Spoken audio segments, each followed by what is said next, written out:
Hello, I'm Finlay and you're watching the Run For It YouTube channel. In a slight deviation from the norm, this episode is not a running shoe review. Instead, we are going to be talking through some of the top marathon training mistakes and how you can optimize your preparation for the big day.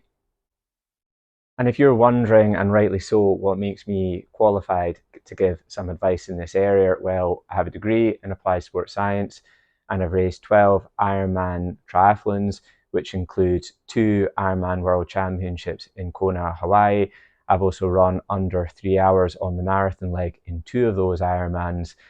And ultimately that means that I've had the opportunity to make a lot of mistakes, which I've learned a lot from. So hopefully some of the advice that I'll be talking through in this video today will give you some helpful tips along your journey to your marathon race. So mistake number 1 is, and it's probably the worst, not practicing with your race nutrition in training. It's really simple. Your body only has around about 90 minutes worth of carbohydrate stored in it, and carbohydrate is your preferred fuel source in something like a marathon. So if you don't take on enough carbohydrate during the race, you're just never going to perform at your best in it. And for most people, that means taking on in the region of around 60 grams to 90 grams of carbohydrate every hour of the race. And that looks a little bit like this.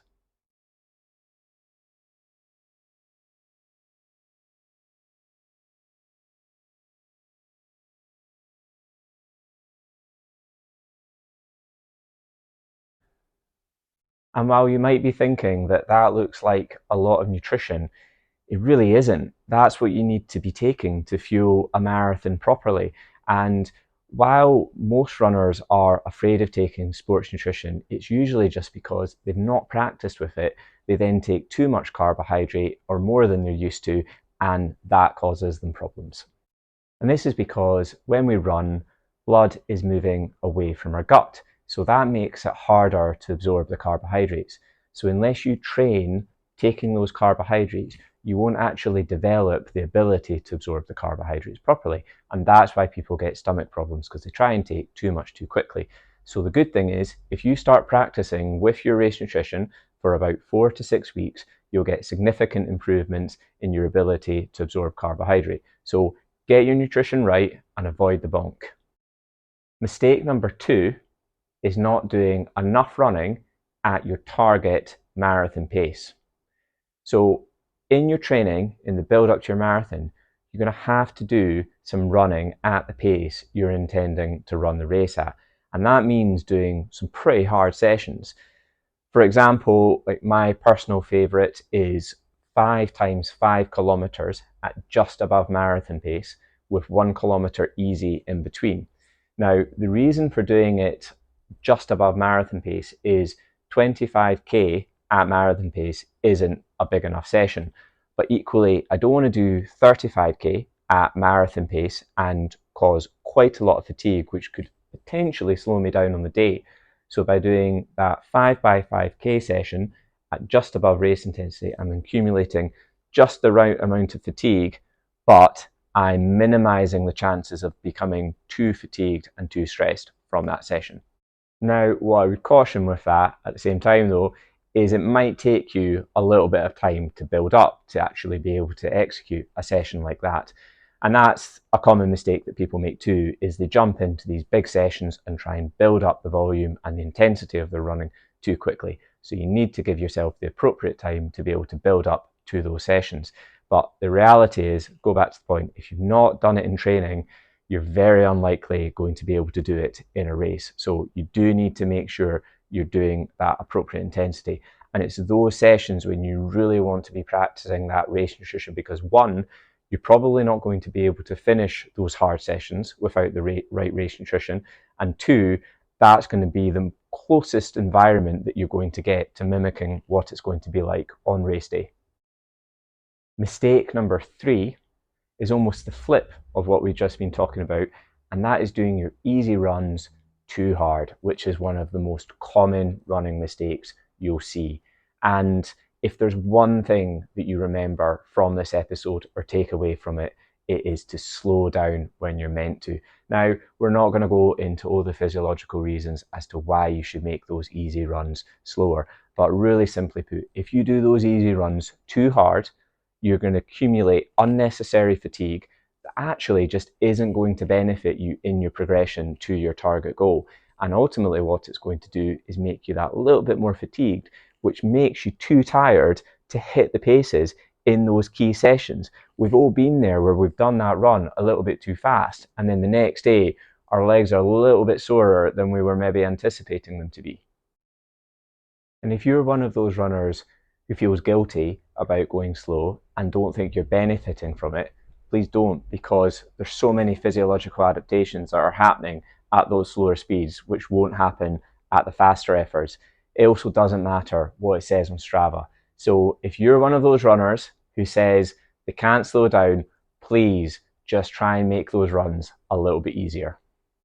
Mistake number 4 is not thinking about what you're eating before your runs and after your runs. And that's particularly important before the big ones. Our body and our minds absolutely love routine. One of the things I've been asked a lot over the years, the day before people are doing a big race, is what should I eat tonight? Now, if you practice what you're going to have the night before your meal, the 4 to 5 weeks out from the race, ahead of all those big runs, imagine how comfortable you're going to feel on that food come race day. You also get a sense of comfort ahead of the race, knowing that you're going to be having something which you've been able to practice with over the course of that build-up. And my main advice there is start picking a food that you know you're going to be able to have easily, especially if you're traveling. So for me, the best thing that I have before a race is rice. You can get it anywhere. It's simple on the stomach. It's really easy to digest, and it will give you all the fuel that you need. And you should also apply this rule to your breakfast. You should be eating exactly what you're going to have on the morning of the marathon in all the big runs ahead of the race day. You should be ideally doing those long runs at a similar time as to what you're going to be running at the marathon. And then you should be planning in the exact time that you're going to be having that breakfast at, so it mimics what it's going to be like on race day.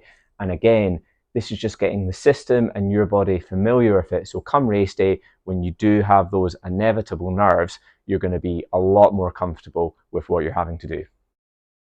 It's vitally important after these hard sessions and these longer runs that you think about getting some recovery food in, because that is ultimately what's going to kickstart your recovery process. When you've done that sort of session, or for example, it's been really hot, it's normal to not feel hungry. And that's because the blood's moved away from your stomach to your working muscles. So that's what suppresses your appetite. The best thing to have when you get in after a session like that is a shake, because it's just really easy to digest and it's going to give you what you need to refuel. Then once you get your appetite back, then you probably want to have a more substantial meal with more carbohydrate in it, particularly in that 2-hour window post-exercise, because that is what's going to refuel your muscle glycogen stores and get you recovered from that hard training. And in a similar note, mistake number 5 is not thinking about your recovery. A phrase I absolutely love is you only benefit from the training that you recover from. And when you think about it, when you're running or you're doing any form of exercise, you're trying to create a stress to the system that you can then recover from and create the necessary adaptation to go faster. But if you don't allow for any recovery time after those runs, those sessions, then you're not giving your body the chance to grow and get better. Now, we could talk a lot about different recovery techniques. The absolute best one, as many people talk about, particularly professional athletes, is sleep. The more you sleep, the better. So you need to be thinking about that in your training. But my advice is do think about how much time you have available to you and what you can actually commit to recovery. The mistake that most people make is they say, I've got 6 or 7 hours in the week that I can do my training in, but they don't factor in the rest of life and the fact that they're going to need to build in time to be able to recover from those training sessions.